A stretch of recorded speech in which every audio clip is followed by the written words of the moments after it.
Mardi 13 avril, les amis, salut à toutes et à tous, je suis très heureux de vous retrouver, soyez les bienvenus comme d'habitude à la maison dans mon petit bureau pour ce point média. C'est le jour J, quart de finale, retour de la Ligue des Champions entre le Paris Saint-Germain et le Bayern Munich. On va ensemble ouvrir la presse étrangère pour avoir les moindres détails sur ce match, mais on va pas commencer par la Ligue des Champions. Je vous emmène tout d'abord en Italie, place Mercato. Regardez à la une de Tuttosport, 3 profils d'attaquants qui intéresseraient de nombreux clubs à l'étranger. Le premier, Vlahovic, ici de la Fiorentina, qui serait sur les tablettes de l'AC Milan. Le deuxième, Dybala, qui vous le savez est en plein bras de fer avec la Juventus de Turin.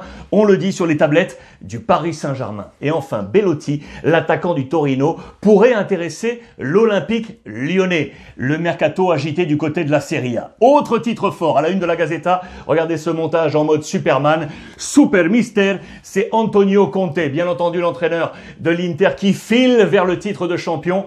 Le Scudetto, il est le facteur X, vous le voyez ici, Conte, qui a fait d'ailleurs que la valeur marchande des joueurs de l'Inter est en pleine hausse. 4 exemples ici, en détail. Alessandro Bastoni, qui serait passé de 31 à 60 millions d'euros à l'heure actuelle. Nicolo Barella, de 45 à 70 millions d'euros. Lautaro Martinez, de 25 à 80 millions d'euros. Et enfin, Romelu Lukaku, ici, de 75 à 100 millions d'euros. Et ce, grâce au facteur X, Antonio Conte. Presse italienne, suite. 2 totems qui seraient en danger. Le premier ici, Zlatan Ibrahimovic en photo dans un restaurant ici avec beaucoup de monde. Covid, attention, il dit qu'il y était pour le travail, mais petit carton jaune pour Zlatan Ibrahimovic après avoir été exclu, vous le savez, le week-end dernier avec l'AC Milan. Le deuxième, c'est ici. C'est Cristiano Ronaldo qui est en plein tourment. Regardez également en détail dans la Gazzetta dello Sport, le Tormenti, il a posté cette photo avec son épouse sur les réseaux sociaux pour dire que tout va bien. Pour autant, vous le savez, je vous en ai parlé hier, ce geste-là a fait beaucoup parler. Lors du dernier match, victoire de la Juve, oui, mais à la fête, Cristiano n'y était pas. Il a jeté son maillot de la Juve au terme de la rencontre, a tapé du poing dans le couloir des vestiaires. C'est un geste qui n'a pas du tout plu sur les réseaux sociaux. Il a été la cible de bon nombre de messages à son encontre. Il a posté sur les réseaux un appel au calme, mais attention, il est en plein tourment. On évoque ici la valeur commerciale, entre guillemets, de Cristiano Ronaldo. Regardez, il pèse à l'heure actuelle sur la saison passée, 19-20. Il a ramassé 105 millions de dollars entre le salaire et les différents sponsors. Sur le podium de la scène sportive, c'est Roger Federer qui est à 106,3 millions de dollars. Lionel Messi, 104. Et il est là, Cristiano, juste au-dessus, entre les deux, 105 millions de dollars. C'est une machine à cash, Cristiano Ronaldo, en plein tourment avec la Juventus de Turin. On file maintenant en Espagne. Avec le Barça, regardez, Mercato encore. Agüero se acerca. Agüero se rapprocherait du FC Barcelone. C'est un gros dossier depuis plusieurs temps, mais ça y est, le Barça serait entré en piste, entré en scène pour faire venir le Kun Agüero, son amitié avec Lionel Messi, son indécision du côté de Manchester City. Il a une grosse offre, il aurait une grosse offre de la Juventus de Turin, mais voilà, le président Laporta en aurait fait une cible prioritaire aujourd'hui pour le Barça. Attention, on parle également de la non-prolongation de contrat de Neymar avec le Paris Saint-Germain et le Barça pourrait être intéressé. Et voici le puzzle Neymar à la une de Mundo Deportivo avec Neymar, Messi et Dembélé. Pourquoi Dembélé? Parce qu'il pourrait être tout simplement une monnaie d'échange, vous allez comprendre. Voilà, Kun Agüero, le Barça donc qui accélère pour le Kun. Et donc, en page intérieure toujours, ce dossier Neymar qui court, est-ce que le Barça pourrait, oui ou non, l'attirer dans ses filets? Pour autant, on parle donc de la monnaie d'échange Dembélé, cette situation sur laquelle le Français pour l'instant ne s'est pas prononcé.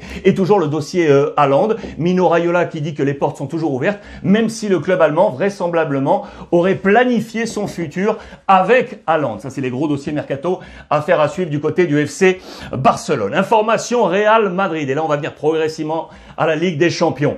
Florentino 2025. Florentino Pérez n'a pas d'opposant à la prochaine présidentielle. Comme personne ne s'est officiellement présenté, eh bien automatiquement Florentino Pérez voit son bail prolongé de 4 ans. 6e mandat pour Florentino Pérez à la tête du Real Madrid. Il ira donc jusqu'en 2025 avec le nouveau Bernabéu, le projet Mbappé, Haaland, la solidité financière après la cause Covid. Voici ces différents chantiers pour ce nouveau mandat Florentino Pérez, ici à côté de Zizou également à la une de de As. Florentino qui prolonge son mandat et Zidane qui maintenant a la tête direction Anfield. Parce que là, on vient à cette Ligue des Champions et ce Real Madrid face à Liverpool. Attention parce que l'infirmerie est pleine à craquer du côté du Real Madrid avec Lucas Vazquez, notamment le soldat de Zizou, vous le savez, qui est tombé, qui est touché. 50e blessure côté Real Madrid. C'est absolument incroyable. Notez justement que pour remplacer Lucas, comme Carvajal est également absent sur le flanc droit de la défense, on pense à Odriozola ou à Valverde. Attention, Valverde n'était pas à 100%, il pourrait jouer infiltré car il n'y a plus personne côté Real Madrid pour affronter Liverpool et également à la lutte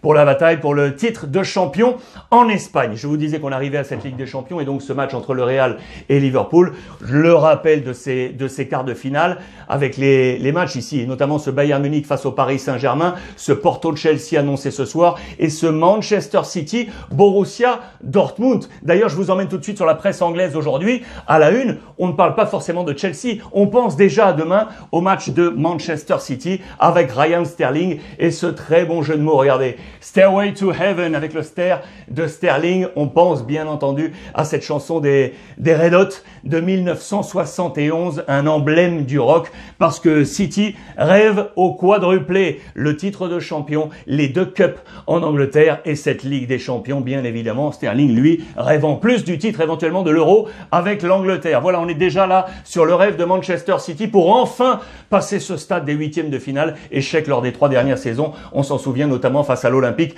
lyonnais. Ce soir donc ce Chelsea de Thomas Tuchel face à Porto qui est prêt au combat avec Pep, avantage et ballottage largement favorable à Chelsea. Bien évidemment, après le match aller. On en vient à notre match de ce soir. Paris Saint-Germain, Bayern Munich. Regardez les différentes presses aujourd'hui en France avec l'équipe. Un jardin à réenchanter. Et ici, Mbappé avec Navas pour devenir grand. Kylian Mbappé qui est en page intérieure du quotidien L'équipe. Avec quel pied? On analyse la force de percussion technique, tactique de Kylian Mbappé. Une force qui va frapper sur la défense du Bayern Munich, comme ce fut le cas au match aller, bien évidemment. On a en tête ce doublé avec également les passes de Neymar. Attention à Joshua Kimmich. On avance en portrait dans les colonnes de l'équipe également. Ce leader total. Très bon sujet là sur Joshua Kimmich qui sera dans l'entrejeu du Bayern Munich. C'est un Bayern, je vous l'ai annoncé ces derniers jours, qui est en pleine crise d'influence en coulisses. Regardez les travers en Bavière avec ce logo qui est fissuré. Vous le savez, c'est Flick et Salihamidzic, le directeur sportif qui est toujours sur le banc. Discorde entre ces deux hommes. Ça frite, ça pourrait amener un climat de tension qui pourrait permettre au Paris Saint-Germain de gagner un petit plus. D'ailleurs, regardez dans les colonnes de Bild ce matin, je salue mes copains Gianni et Issam qui m'ont une nouvelle fois envoyé toute cette presse. C'est l'heure de la décision. Réunion au sommet. Décision, pourquoi? Regardez les 2 logos ici, le Bayern et la sélection allemande, parce que Flick est appelé à être le successeur de Joachim Löw. Il va devoir prendre une décision et c'est Oliver Kahn, le futur président du Bayern Munich, qui entrevoit cette réunion au sommet avec Flick pour faire le point entre les 2 hommes et avec Salihamidzic, le directeur sportif. En marge, vous le savez, Lewandowski ne sera pas là face au Bayern Munich, mais il est de retour aux phases d'entraînement. Regardez, petite course sous la neige. C'est une bonne nouvelle pour le Bayern pour les prochains jours, mais absent face au Paris Saint-Germain. Le Bayern qui est en difficulté donc offensive avec des manques, mais également défensive. On l'a vu au match aller. Regardez, opération porte ouverte dans les colonnes de kicker. Regardez sur le top 8, le nombre de buts concédés par les différentes équipes de ce top 8. Les meilleurs, Manchester City et Chelsea, seulement 2 buts concédés dans cette Ligue des Champions. Le Bayern est ici, avec le Paris Saint-Germain d'ailleurs. 10 buts concédés, ce n'est pas une habitude, ça pour le Bayern Munich, mais c'est une tendance depuis plusieurs années. Ici, je vous ai grossi ce schéma pour Manuel Neuer. Regardez, c'est la moyenne de buts concédé par le Bayern depuis 2015-2016, eh bien c'est en hausse les amis, c'est en hausse. Le Paris Saint-Germain doit frapper fort face à cette défense du Bayern pour passer en quart de finale, en demi-finale pardon, de cette Ligue des Champions. Les compositions d'équipe probable. Je vous avais annoncé hier, petite émission en direct sur les antennes de Twitch avec les copains de First Team autour de Rivenzi et House of Sport sur le stream. Je vous ai parlé de la composition d'équipe du Paris Saint-Germain. Moi, de mon côté, je ne voyais pas la position de Verratti titulaire. Pas à 100%, retour de Covid, on le sait. Et vraisemblablement, nos confrères de l'équipe iraient sur cette même tendance. Voici quel serait le plan du PSG. Vous le voyez, avec Diallo, Kimpembe, Danilo, Dagba, pas de Marquinhos, vous le savez, devant Keylor Navas, Paredes, Gay, Neymar, Draxler, Mbappé et Di Maria. Côté Bayern Munich, Neuer, Boateng, Lucas, qui prendrait cette position de centrale. Alphonso Davies prendrait sa place sur le côté gauche. Benjamin Pavard, Thomas Müller ici, David Alaba dans l'entrejeu, Kimmich, donc présenté tout à l'heure, Sané, Choupo-Moting, l'ancien parisien, et Kingsley Coman qui est finalement opérationnel après être sorti un poil touché le week-end dernier face à l'Union Berlin. 11 probable. Attention, bien évidemment, on suivra ça sur l'ensemble des réseaux sociaux. Ce qui nous amène au pronostic avec les copains de NetBet, les amis. Attention, les cotes au dernier compteur. J'ai jeté à l'instant un petit regard. Le Paris Saint-Germain, 2,90. La cote du match nul, c'est la meilleure. À l'heure actuelle, elle est à 4. La cote du Bayern Munich, elle est à 2,20. Vous voyez que la position de favori pour l'instant est plutôt ici, sur la position du Bayern. Il y a un bon match nul à jouer avec un 4. Moi, de mon côté, je vais aller là. Je vais aller sur le côté Paris Saint-Germain et qui devrait marquer ce soir. D'ailleurs, regardez, vous avez toujours la possibilité également de mettre une petite pièce sur le premier buteur. Quel sera le premier buteur de ce match? Neymar ou Choupo-Moting? Tiens, les deux anciens copains du PSG. Avec NetBet, vous pouvez là aussi parier. Là aussi, ces cotes sont évolutives sur les différentes plateformes de NetBet. Sachez que la meilleure cote, le favori pour marquer, c'est Kylian Mbappé. La cote est à 5,50. Choupo-Moting, elle est à 6,20 et Neymar à 6,40. Il y a plein d'autres cotes ici présentées. Je vous en montre une là par exemple. Tiens, Danilo, on est à 19. Alphonso Davies qui devrait jouer donc sur le flanc gauche, on est à 22. 22 contre 1 pour Alphonso Davies. Toutes les cotes sont là, bien évidemment. Si vous n'avez encore jamais parié et que vous voulez aller parier là pour la première fois sur NetBet, c'est possible, bien évidemment. Et en plus, vous avez un petit cadeau. Attention, uniquement si c'est la première fois et attention uniquement, bien évidemment, si vous êtes majeur, bien entendu. Vous foncez sur NetBet, vous entrez le code Ruiz Club et vous avez 160 € offerts en tout avec les copains de NetBet. Je vous glisserai le petit lien direct pour foncer sur les plateformes de NetBet et n'oubliez pas le code promo Ruiz Club. Voilà les amis, ce soir c'est le grand match, on échange via le hashtag Ruiz Club. Merci une nouvelle fois de votre fidélité. Paris Saint-Germain, Bayern Munich, on a hâte d'être à ce soir et déjà moi d'être à demain pour la prochaine revue de presse, débriefer tout ça et lancer notamment le grand Real Madrid-Liverpool. Passez une belle journée les amis et comme tous les jours, profitez des vôtres.